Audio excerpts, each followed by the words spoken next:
Welcome back to Dr. Dean's Yoga Practice, the Restorative Series. Today we're going to be looking at Phalakasana, or the plank pose, okay?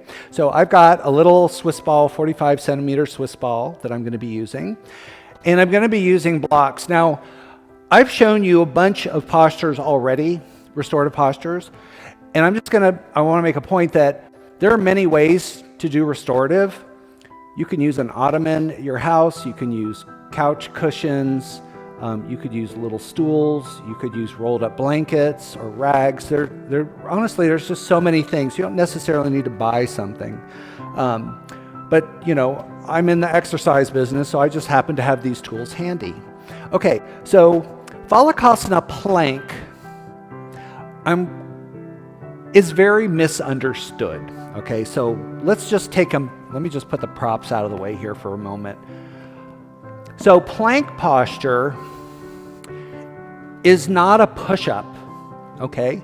Now, I would like for you to watch Brahmanasana before you watch this one. It's a good setup for this posture.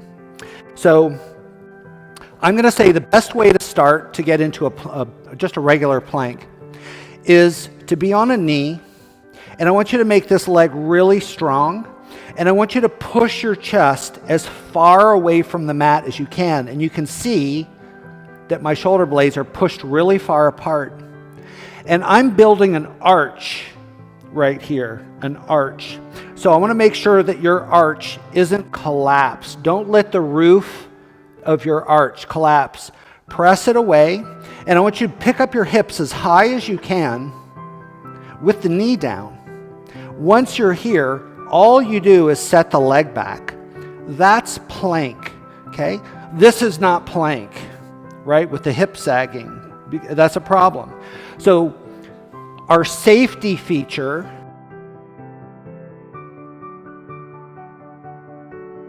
right? Our primary intention is going to be about whole spine length, and our secondary intention is going to be making sure the knees and the hips are stabilized. So we're going to use a couple different props this time. I'm going to use a pair of blocks to build a little base back here for my ankles. Actually, for my shins, and I think that's going to be a little too high. So I'm just going to build that back down there like that, okay? All right, so I'm going to step over. And so those blocks need to be at a place where my shins are pretty comfortable on top of the blocks there, okay? Make sure the blocks are not underneath your kneecaps.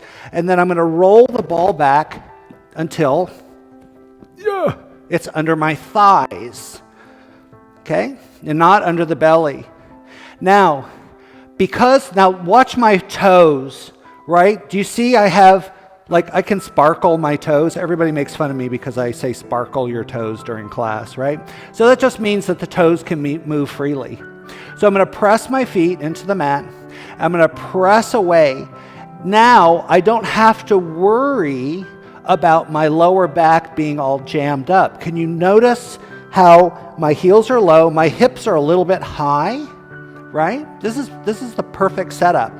Now, if you focus on my hands, I'm going to show you you'll hear this in class. Push all your knuckles down onto the mat. And this is what I'm showing you. And I want you to see, my knuckles are all turning white because that's wrong, okay? So I want you to curl your fingers like this, and then I want you to pull your elbows around and together. And I want you to notice that the seam of my elbows facing forward, and now the seams of my elbows are facing towards each other. So I'm going to pull the elbows together. I'm going to spread my collarbones. I'm going to lift up my hips just a little bit. But what I want to do, really focus on my first intention, my primary intention, is to pull my heels to the back of the mat while I pull my head to the top of the mat. Nose is facing down. I'm going to take a big breath in and exhale, squeeze my belly and turn my elbows in towards each other. Now, I only took one breath and I'm already getting a lot of heat in my arms. So restoratively, I want to send some coolness there, right? I'm starting to shake a little bit because I'm building up a lot of heat. I want to soften my mind, right? Samasthiti, equanimity, coolness of temper, right? And then the practice of it is chikitsa, right? Chikitsa.